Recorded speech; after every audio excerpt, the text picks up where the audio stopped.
PDF के लिए Telegram join करें। डिक्टेशन स्टार्ट होगा 5 सेकंड के बाद।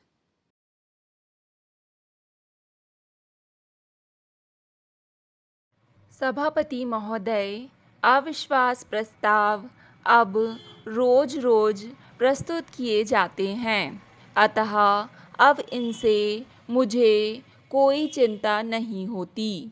यदि चिंता होती है तो इस बात से कि बार बार और असफल प्रयोग से इनकी उपयोगिता समाप्त हो जाएगी। पूर्ण सत्ता हमारी पार्टी के हाथों में रहने के बाद अब अनेक राज्यों में गैर कांग्रेसी सरकारें बनी हैं। ये सरकारें विभिन्न पार्टियों अथवा संयुक्त विधायक दलों द्वारा बनाई गई हैं। यह अपने आप में इस बात का प्रमाण है कि हम सत्ता से चिपके रहना नहीं चाहते, कि हम गैर लोकतंत्रीय तरीकों से काम नहीं करना चाहते। यह तथ्य है कि कांग्रेस पार्टी ने संविधान को कार्यान्वित होने दिया। मैं कार्यान्वित होने दिया का इसलिए प्रयोग कर रही हूँ कि दूसरे देशों में ऐसी पार्टियां हैं जिन्होंने संविधान के रहते अन्य तरीके अपनाए, जिन्होंने हमारी तरह काम नहीं किया। यह संसार के अनेक देशों में हुआ है। यह एक ऐसा पहलू है जिसकी उपेक्षा करना हमारे लिए अच्छा भी नहीं है और हमें पूरी शक्ति के साथ संविधान के अनुसार कार्य करना चाहिए। देश की बदलती हुई स्थिति हमारे सामने है, लेकिन यह परिवर्तन अचानक नहीं हुआ। ऐसा लगता है कि हम यह सोचते हैं कि चुनाव के कारण अचानक परिवर्तित हो गया। यह परिवर्तन धीरे धीरे हुआ। यह परिवर्तन धीरे धीरे आ रहा था। केवल प्रत्येक आम चुनाव के दौरान ही नहीं, बल्कि चुनावों के बीच की अवधि में भी यह परिवर्तन हुआ। हम लोगों में होता हुआ परिवर्तन देखते रहे हैं और हम यह कहते रहे हैं कि ऐसा लोकतंत्र में होता ही है और इसी प्रकार हमारे देश में लोकतंत्र की जड़ें मजबूत होंगी। हमने इस परिवर्तन को बढ़ावा भी दिया और आज हमारे सामने एक बिल्कुल नई स्थिति है। मैंने कुछ राज्यों के गैर कांग्रेसी मुख्यमंत्रियों के समक्ष सहयोग और मित्रता का हाथ बढ़ाया है। मुझे यह कहते हुए खुशी हो रही है कि उन्होंने भी यही भावना प्रदर्शित की और मुझे आश्वासन दिया कि हम सहयोग की भावना से काम कर सकते हैं।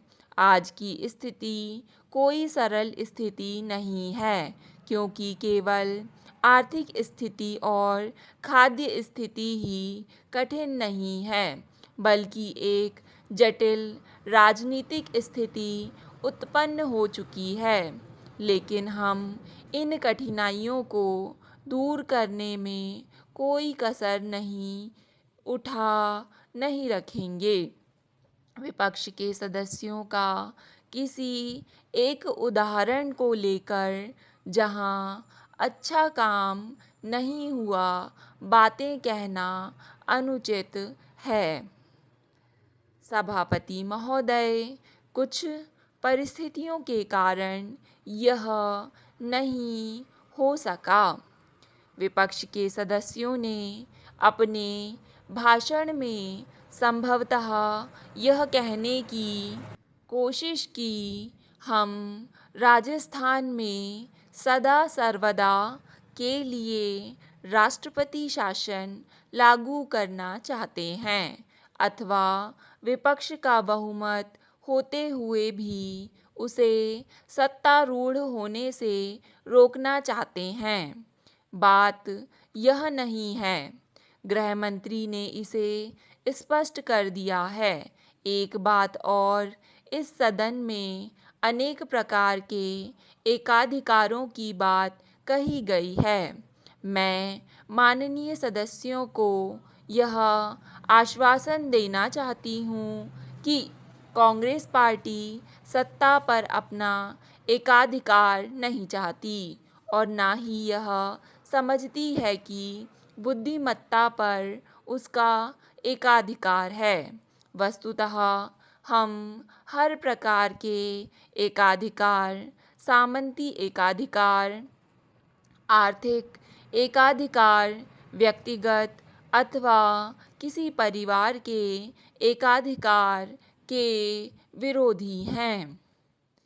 राजस्थान में जो कुछ हुआ है उससे मुझे बड़ा कष्ट पहुंचा है। यह बड़ा दुर्भाग्यपूर्ण है कि इस प्रकार की बातें हुई।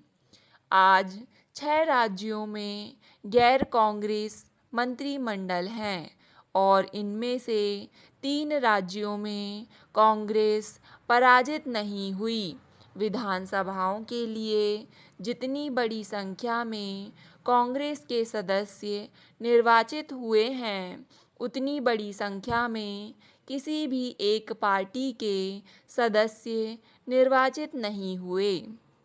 संसार में कहीं भी इसे पराजय नहीं कहा जा सकता। इसे संभवतः इस कारण से आप पराजय कहते हैं क्योंकि आप इसकी तुलना पहले की सदस्य संख्या से करते हैं। वास्तव में आप इसे वोटों में कमी कह सकते हैं, लेकिन इसे हार कभी नहीं कहा जा सकता।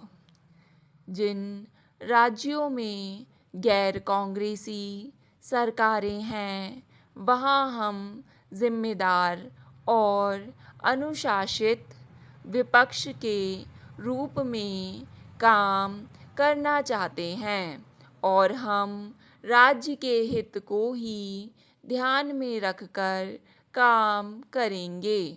वस्तुतः राजस्थान में भी, जैसा कि आप अच्छी तरह जानते हैं, कांग्रेस सबसे बड़ी पार्टी है।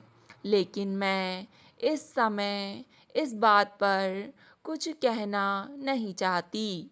मैं चाहती हूँ कि राजस्थान में जल्दी से जल्दी शांति स्थापित हो ताकि अन्य राज्यों की तरह वहाँ भी उत्तरदायी सरकार बनाई जा सके और जिस किसी दल अथवा पार्टी का बहुमत होगा उसे यह जिम्मेदारी निभाने का निमंत्रण दिया जाएगा।